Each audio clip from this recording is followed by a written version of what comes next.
Supreme court में आज जो भी सवाल जवाब हुए उसके बाद क्या मैं मानूं कि अब बुलडोजर की जो रैश ड्राइविंग है वो थम जाएगी? देखिए, ये साबित हो चुका है कि सुप्रीम कोर्ट ने जो इस वक्त ऑर्डर नहीं दिया है बट इनिशियल ऑब्जर्वेशन पास करी है, जिसमें सुप्रीम कोर्ट ने कहा है कि कोई भी इलीगल कंस्ट्रक्शन, कोई भी गैर कानूनी कंस्ट्रक्शन जो है उस पर उस वक्त के म्युनिसिपल एक्ट के हिसाब से कार्रवाई हो सकती है।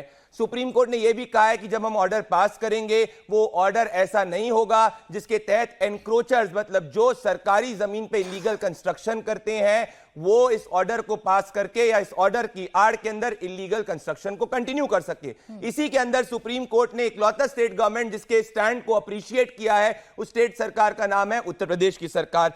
सुप्रीम कोर्ट के अलावा मैं आपको तेलंगाना हाईकोर्ट की बात बताना चाहता हूं। इस तेलंगाना हाईकोर्ट ने लताड़ लगाई है कांग्रेस पार्टी की सरकार को, जब हाइड्रा के अंदर ये लोग राजनीतिक कारणों से डिमोलिशन करने का प्रयास कर रहे थे। और मैं कहना चाहता हूं इसमें हिंदू मुसलमान सिर्फ और सिर्फ अनुराग भदौरिया जी की पार्टी और विपक्ष के लोग देखने का प्रयास कर रहे हैं, क्योंकि इनको वोट बैंक है। और मैं इंडिया टीवी की रिपोर्ट पर निर्धारित करूंगा, इंडिया टीवी की जून 2024 की रिपोर्ट सुनाना चाहता हूं मैं, जब इन लोगों ने आरोप लगाया था कि लखनऊ के अंदर हिंदू मुसलमान देखने के तहत जो है हाउसेस को डिमोलिश किया जा रहा है। ये रही इंडिया टीवी की रिपोर्ट, ये इस वक्त जून 2024 की, जिसमें यह स्थापित होता है कि इलीगल कंस्ट्रक्शन भले हिंदू का घर हो या मुसलमान का घर हो, उसके खिलाफ लखनऊ डेवलपमेंट अथॉरिटी हो रही है। तो मैं अपने विपक्ष के साथियों को कहूंगा कि वोट बैंक की राजनीति बंद करें।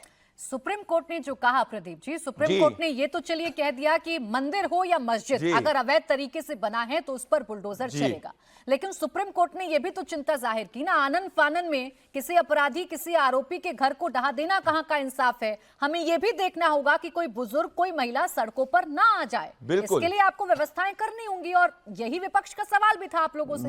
मैं ये कहना चाहता हूं, नहीं प्राची जी, इसमें ये दो बातें कहूंगा। पहली चीज, सुप्रीम कोर्ट ने कहीं नहीं कहा कि उत्तर प्रदेश सरकार का कोई भी एक्शन इलीगल है। अगर आप बता दीजिए एक भी ऑब्जर्वेशन या मध्य प्रदेश सरकार की, किसी भी सरकार की, इकलौता हाईकोर्ट जिसने कहा है कि राजनीतिक कारणों से कोई सरकार डिमोलिशन कर रही है, उस हाईकोर्ट का नाम है तेलंगाना हाईकोर्ट और सरकार का नाम है कांग्रेस पार्टी की सरकार। तो हम तो नहीं है, इनकी दिक्कत यही है। ये लोग हर आरोपी के अंदर भी धर्म ढूंढने का प्रयास करते हैं और वोट बैंक करने का प्रयास। हम सुप्रीम कोर्ट का स्वागत करते हैं। जो हो रहा था वो पूरे देश के लिए हो रहा था। अब सुप्रीम कोर्ट ने एक जो सवाल पूछा है वो आपके सामने रखती हूँ। जस्टिस विश्वनाथन ये पूछ रहे हैं कि अगर दो स्ट्रक्चर हैं और आप केवल एक के खिलाफ एक्शन लेते हैं इसीलिए कि वो क्रिमिनल बैकग्राउंड उसका है, इसके लिए कुछ तो उपाय ढूंढना होगा। सिर्फ एक ही स्ट्रक्चर कैसे लीगल है, उस एरिया के बाकी स्ट्रक्चर्स को भी आप चेक करेंगे कि नहीं करेंगे?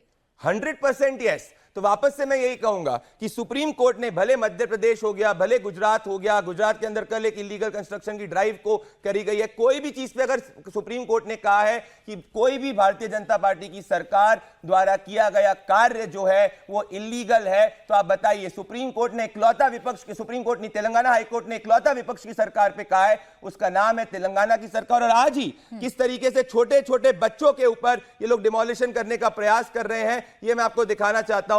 ये एक वीडियो आप जरूर देखिएगा हाइड्रा का, इस वक्त मैं आपको स्क्रीन पे प्ले करूंगा। और अगर आप ये वीडियो को ध्यान से देखेंगी प्राची जी, तो आप ये साबित हो जाएगा कि किस तरीके से सुप्रीम कोर्ट नहीं, तेलंगाना हाईकोर्ट कह रहा है कि ये जो एक्शन आप ले रहे हो वो पॉलिटिकल ले रहे हो। तो ये लोग राजनीतिक कारण से कर रहे हैं, हम नहीं कर रहे हैं।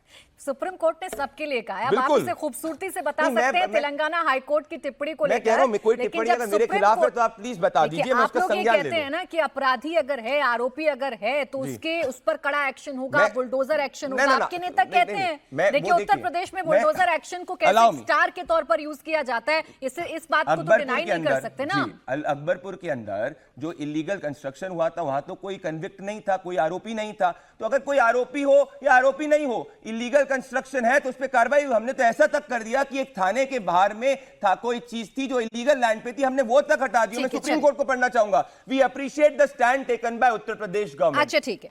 अब वारिस पठान जी, आज तो सुप्रीम कोर्ट ने अपनी टिप्पणियों में बहुत सारी बातों को साफ कर दिया। मंदिर हो या मस्जिद, अगर अवैध निर्माण हुआ है तो उस पर बुलडोजर चल सकता है, उस पर ध्वस्तीकरण की कार्रवाई हो सकती है। अब तो आप संतुष्ट हैं ना, अब तो आप आश्वस्त हैं ना कि इस देश में अन्याय नहीं होगा और बुलडोजर अगर चलेगा तो ठीक चलेगा?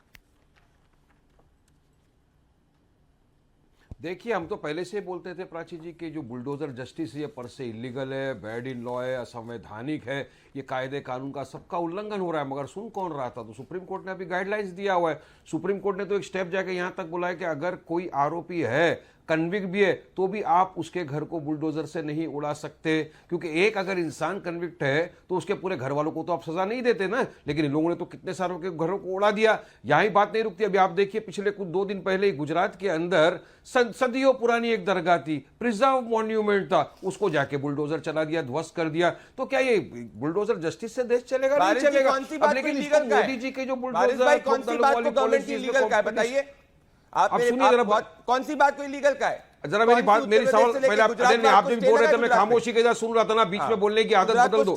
ये देखिए बराबर बात नहीं है प्रदीप भाई, फिर आपको बोलने नहीं दूंगा आगे, मैं आपको बोलने नहीं दूंगा आगे। मेरे को बीच में इंटरव्यू करना बहुत अच्छा लगता है, मेरा हॉबी है, मैं आपको नहीं बोलने दूंगा, फिर मैं मेरी हॉबी से चलूंगा।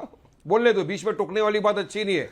ये टोकना मोकना घर में जब बच्चे परेशान करे तब इधर पे टीवी का चैनल डिबेट चल रहा। सुनिए, गुजरात के अंदर दरगाह था, प्रिजर्व मॉन्यूमेंट था, सदियों से था, उसको जाके आपने उखाड़ दिया बुलडोजर चला के। क्यों भाई?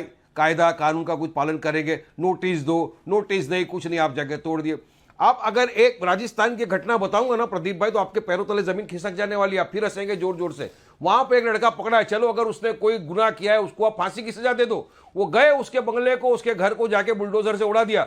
दूसरे दिन लैंडलॉर्ड भागता हुआ आया, बोला ये तो मेरा टेनेंट था, मैं लैंडलॉर्ड हूं यहाँ का। अब उसकी भरपाई कौन करके देगा? तुम करके देंगे क्या? तुम्हारी सरकार करके देगी क्या? नहीं करके देगी।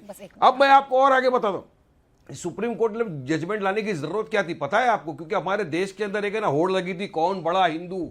योगी बोल रहे थे मैं सबसे बड़ा हिंदू, हेमंत बिस्वा शर्मा बता रहे थे कि मैं उनसे बड़ा हिंदू। ये कंपटीशन चल रहा था, उसमें कंपटीशन में फिसा कौन जा रहा था? हमारे मदरसे, मुसलमानों की खानकाहें, मुसलमानों के घर, इन्हीं को टारगेट बना के आप तो बुलडोजर चला रहे थे। ये संविधान से चलेगा तो या भी बुलडोजर चलेगा? चलेगा? अगर मंदिर अवैध है तो भी बुलडोजर चलेगा। ये तो आज सुप्रीम कोर्ट ने कहा ना, लेकिन आपको दिख वही जगह रही है जहां पर मस्जिद या दरगाहों को गिराया गया है। आपने सोमनाथ का जिक्र किया, तो सर आपको एक आंकड़ा मैं बता दूं, वहां पर 180 हिंदुओं के घर भी गिराए गए हैं।